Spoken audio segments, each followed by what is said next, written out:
Hello friends, welcome to study कर। मैं हूं आपका दोस्त प्रभाकर।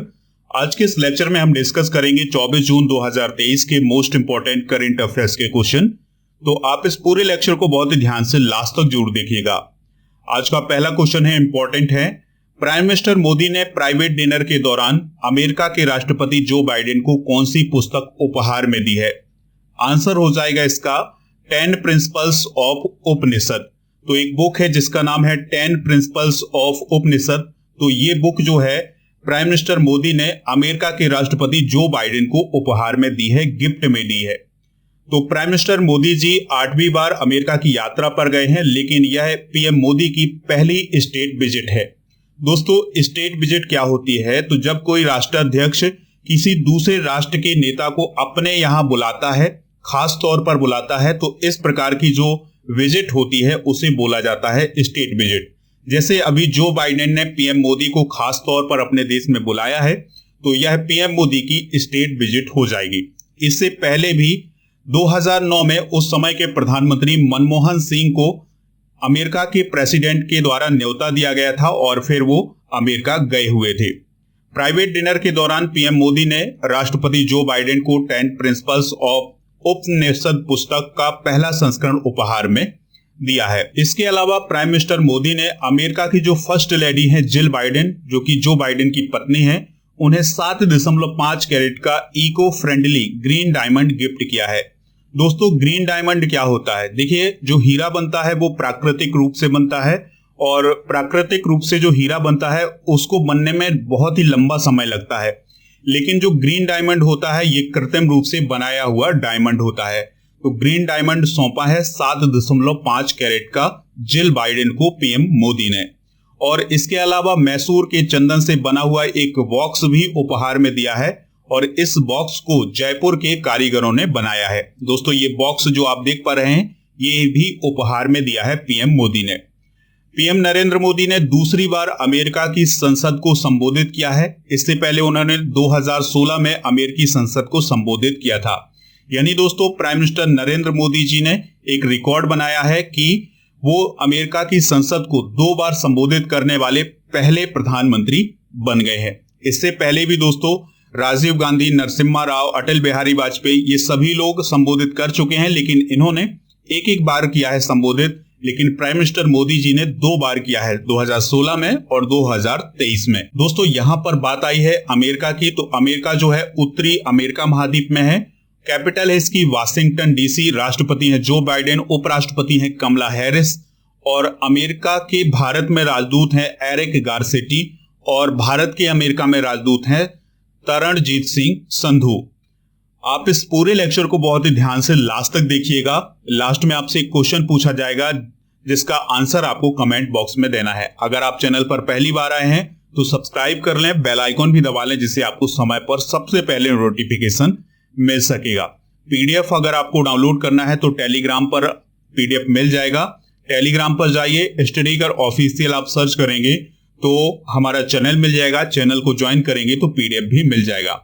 पीडीएफ दोस्तों हमारे ऐप पर भी उपलब्ध है, ऐप को भी डाउनलोड कर लीजिएगा। नीचे डिस्क्रिप्शन बॉक्स में उसका लिंक दिया गया है, तो वहां से आप डाउनलोड कर सकते हैं। दोस्तों, अगर आपको ये लेक्चर पसंद आ रहा है तो आप इसे लाइक करें, शेयर करें सभी दोस्तों को सभी सोशल मीडिया प्लेटफॉर्म पर। तो दोस्तों चलिए डिस्कस करते हैं अगला क्वेश्चन। मॉर्निंग कंसल्ट की ग्लोबल लीडर अप्रूवल रेटिंग के अनुसार दुनिया के सबसे लोकप्रिय नेता कौन बने हैं? वो बने हैं नरेंद्र मोदी जी।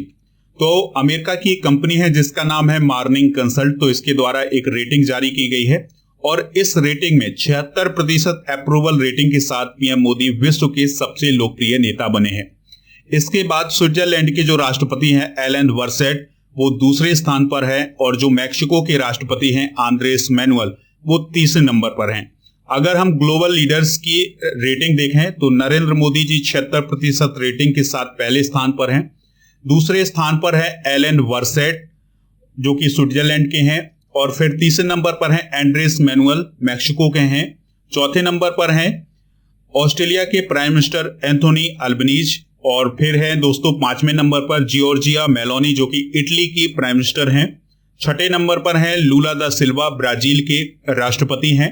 7वें नंबर पर है पेड्रो सांचेज जो कि स्पेन के हैं, और 8वें नंबर पर है जो बाइडेन जो कि अमेरिका के राष्ट्रपति हैं। यानी नरेंद्र मोदी जी पहले नंबर पर हैं, जो बाइडेन 8वें नंबर पर हैं। नेक्स्ट क्वेश्चन है, टाइम मैगजीन द्वारा जारी 100 सबसे प्रभावशाली कंपनियों में कौन सी भारतीय कंपनी शामिल है? आंसर हो जाएगा एनपीसीआई और मीसो। तो अभी हाल ही में टाइम मैगजीन के द्वारा 100 सबसे प्रभावशाली कंपनियों की एक लिस्ट जारी की गई है। इसमें एनपीसीआई और मीसो दोनों शामिल हैं। तो इस क्वेश्चन का जो राइट आंसर हो जाएगा वो हो जाएगा ऑप्शन नंबर सी। तो दोस्तों, टाइम मैगजीन की दुनिया की 100 सबसे प्रभावशाली कंपनियों में 2 भारतीय कंपनियां हैं। पहली है national payment corporation of India और दूसरी है मीसो। और टाइम मैगजीन के द्वारा जो 100 सबसे प्रभावशाली कंपनियां की जो लिस्ट जारी की गई है उसमें एलन मस्क की स्पेस एक्स कंपनी को भी शामिल किया गया है। मीसो के बारे में बात करें तो मीसो एक भारतीय ऑनलाइन शॉपिंग प्लेटफॉर्म है और टाइम मैगजीन ने इसके बारे में ये बताया है कि यह 2022 की शुरुआत में दुनिया में सबसे ज्यादा डाउनलोड किया जाने वाला शॉपिंग ऐप है। और यह जो मीसो है अमेजन और वॉलमार्ट की तरह जो कीमतें होती हैं उस पर ग्राहकों को सर्विस उपलब्ध कराता है। एनपीसीआई की बात करें तो एनपीसीआई ने यूनाइटेड पेमेंट इंटरफेस लॉन्च किया है और यह मोबाइल ऐप और क्यूआर कोड के जरिए तुरंत रुपयों को ट्रांसफर करने की सुविधा देता है। नेक्स्ट क्वेश्चन है, पीएम किसान मोबाइल ऐप किसने लॉन्च किया है? आंसर हो जाएगा नरेंद्र सिंह तोमर ने। दोस्तों, कृषि मंत्री नरेंद्र सिंह तोमर ने अभी हाल ही में पीएम किसान मोबाइल ऐप को लॉन्च किया है। अब दोस्तों, ये मोबाइल ऐप किसके लिए बनाया गया है इसको आप ध्यान से समझिएगा।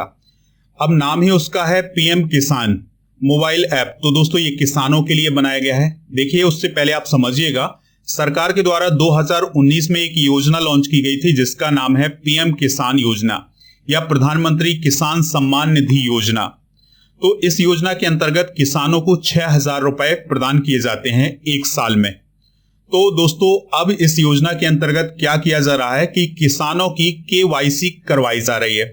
अब दूर दराज इलाके में जो किसान है उसकी केवाईसी नहीं हो पा रही है किसी भी कारण से, या वो दूसरे शहर में जा रहा है केवाईसी करवाने के लिए, तो उसे बहुत सारी दिक्कतों का सामना करना पड़ रहा है। कृषि मंत्री नरेंद्र सिंह तोमर जी हैं, उनके द्वारा ये जो पीएम किसान मोबाइल ऐप लॉन्च किया गया है, इस ऐप के माध्यम से केवाईसी की जो प्रक्रिया है वो पूरी की जा सकेगी। तो इसी उद्देश्य से इस मोबाइल ऐप को अभी लॉन्च किया गया है। बात करते हैं हाल ही में लॉन्च किए गए ऐप और पोर्टल। तो सीयू चयन पोर्टल अभी हाल ही में यूजीसी के द्वारा लॉन्च किया गया है और कृषि मंत्री नरेंद्र सिंह तोमर जी ने साथी पोर्टल और मोबाइल ऐप को अभी हाल ही में लॉन्च किया गया था। और सिटी यूनियन बैंक ने भारत का पहला वॉइस बायोमेट्रिक प्रमाणीकरण बैंकिंग ऐप अभी हाल ही में लॉन्च किया है। पीएम मोदी ने call before you dig app launch किया है।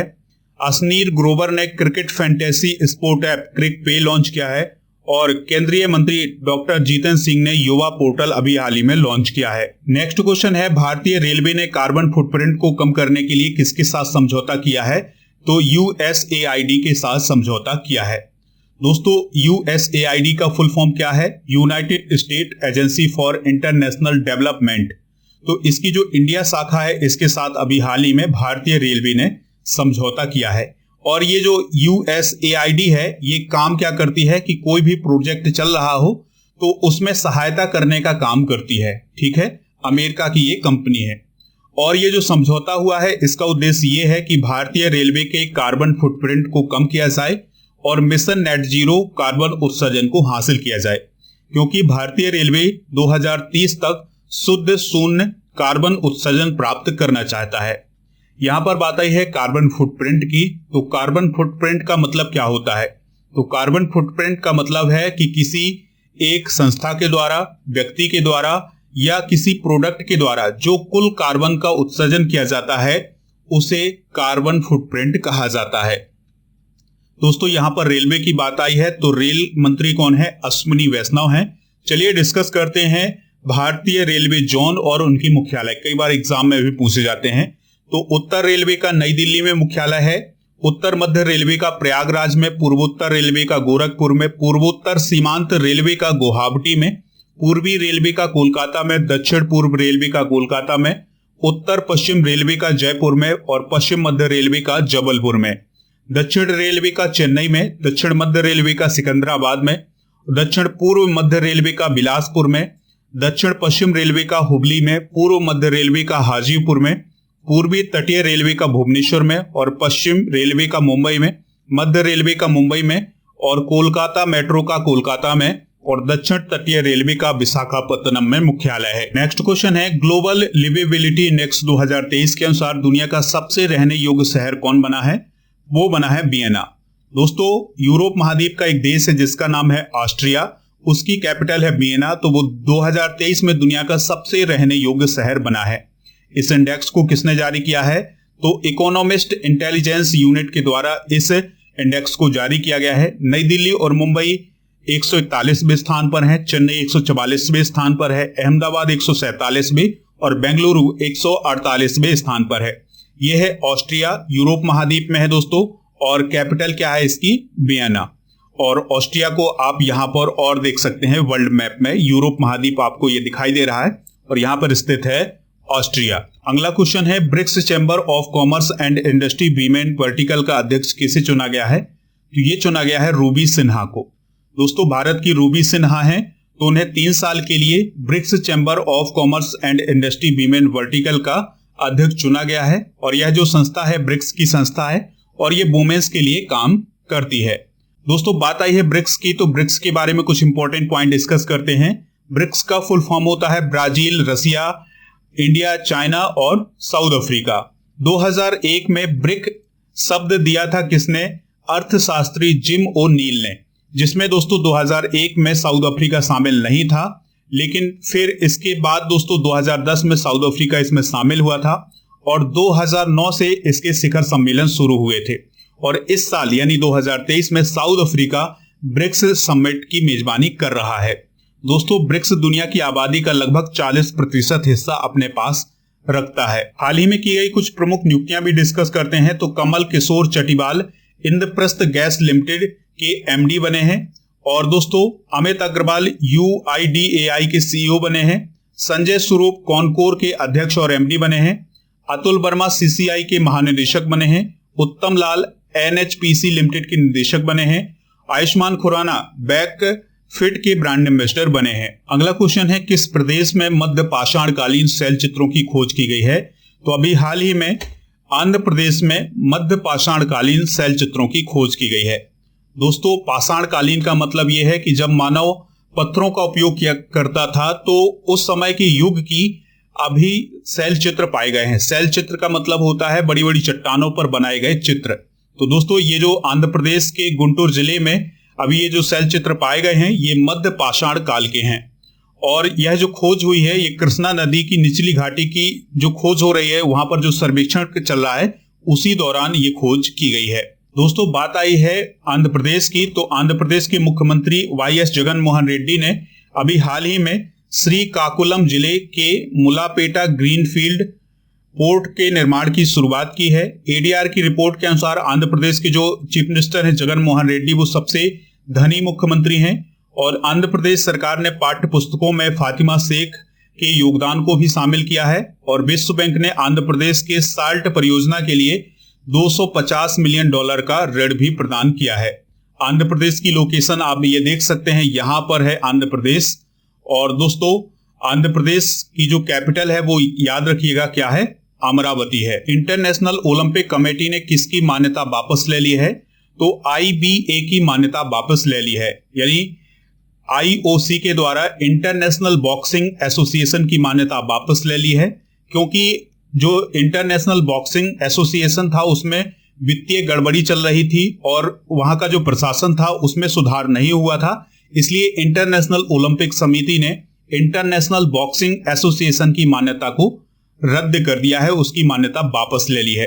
अंतरराष्ट्रीय मुक्केबाजी संघ का गठन 29-30 नवंबर 1946 को हुआ था और इसका मुख्यालय लॉजेन स्विट्जरलैंड में है। यहां पर बात आ रही है दोस्तों स्विट्जरलैंड की। तो स्विट्जरलैंड में बहुत सारे मुख्यालय हैं, तो कुछ प्रमुख मुख्यालय डिस्कस करते हैं। यहां पर आप स्विट्जरलैंड का मैप देख पा रहे हैं। स्विट्जरलैंड की जो कैपिटल है वो है बर्न और स्विट्जरलैंड का एक शहर है जेनेवा। तो जेनेवा में दोस्तों रेड क्रॉस और WHO का मुख्यालय है। फिर आपको यहां पर दिखाई दे रहा है लुसाने। तो लुसाने या लॉजेन जो है, यहां पर जो इंटरनेशनल हॉकी फेडरेशन है और IOC है यानी इंटरनेशनल ओलंपिक कमेटी है, इसका मुख्यालय है। और ज्यूरिख यहां पर आपको दिखाई दे रहा है। तो ज्यूरिख में फीफा का मुख्यालय है। तो ये सभी मुख्यालय भी आप नोट कर लीजिएगा। लास्ट क्वेश्चन है, 1961 के बाद किस देश का शुद्ध कर्ज जीडीपी के 100% के पार पहुंचा है? आंसर है यूनाइटेड किंगडम। तो यूनाइटेड किंगडम का जो कर्ज है दोस्तों, वो उसकी जीडीपी की 100% के पार पहुंच गया है। यानी आप देख सकते हैं, समझ सकते हैं कि कितना अधिक कर्ज हो गया है यूनाइटेड किंगडम पर। दोस्तों एक शब्द आता है इन्फ्लेशन या मुद्रास्फीति। तो मुद्रास्फीति क्या कहते हैं? जब मांग और आपूर्ति में असंतुलन पैदा हो जाए और वस्तुओं और सेवाओं की कीमतें बढ़ जाए, तो ऐसी स्थिति को हम इन्फ्लेशन या मुद्रास्फीति बोलते हैं। यहां पर बात आई है यूनाइटेड किंगडम की। तो दोस्तों ये यूनाइटेड किंगडम का मैप आप देख सकते हैं। इसके अंतर्गत इंग्लैंड आता है, स्कॉटलैंड आता है, वेल्स आता है और नॉर्दर्न आयरलैंड आता है। यूके के प्राइम मिनिस्टर कौन है? ऋषि सुनक हैं। चलिए दोस्तों कल के करंट अफेयर्स को रिवाइज करते हैं, फिर इसके बाद जनरल नॉलेज के पिटारे को डिस्कस करेंगे और लास्ट में पूछेंगे आपसे क्वेश्चन जिसका आंसर आपको कमेंट बॉक्स में देना है। पेटेरी ओरपो किस देश के प्रधानमंत्री बने हैं? फिनलैंड के। G20 लेबर एंगेजमेंट ग्रुप की बैठक कहां शुरू हुई है? पटना में। संयुक्त राष्ट्र लोक सेवा दिवस कब मनाया जाता है? 23 जून को। अंतरराष्ट्रीय ओलंपिक समिति ने किसे ओलंपिक ऑर्डर से सम्मानित किया है? डॉक्टर टेड्रोस घेब्रेयेसस को। पॉलिटेक्निक चलो अभियान किस राज्य में शुरू किया गया है? उत्तर प्रदेश में। जेंडर गैप रिपोर्ट 2023 में भारत की रैंक क्या है? 127। भारतीय सेना ने अग्नेयास्त्र फर्स्ट सैन्य अभ्यास कहां आयोजित किया है? लद्दाख में।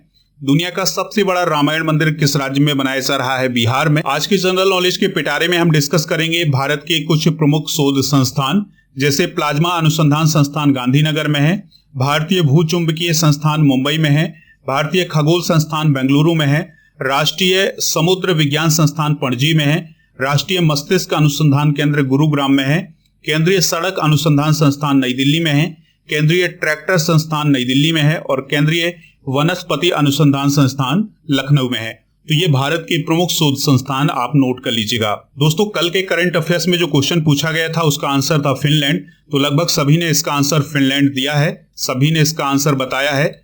और दोस्तों कल एक क्वेश्चन पूछा गया था कमेंट में कि क्लास का समय क्या है? तो क्लास का जो समय है वो है सुबह 4 बजे, यानी सुबह 4 बजे आपको वीडियो उपलब्ध हो जाएगा। क्योंकि हमारा मानना ये है कि आप सुबह जब आप करंट अफेयर्स पढ़ लेंगे तो दिन में आप और अपने अन्य विषय के लिए समय निकाल सकेंगे।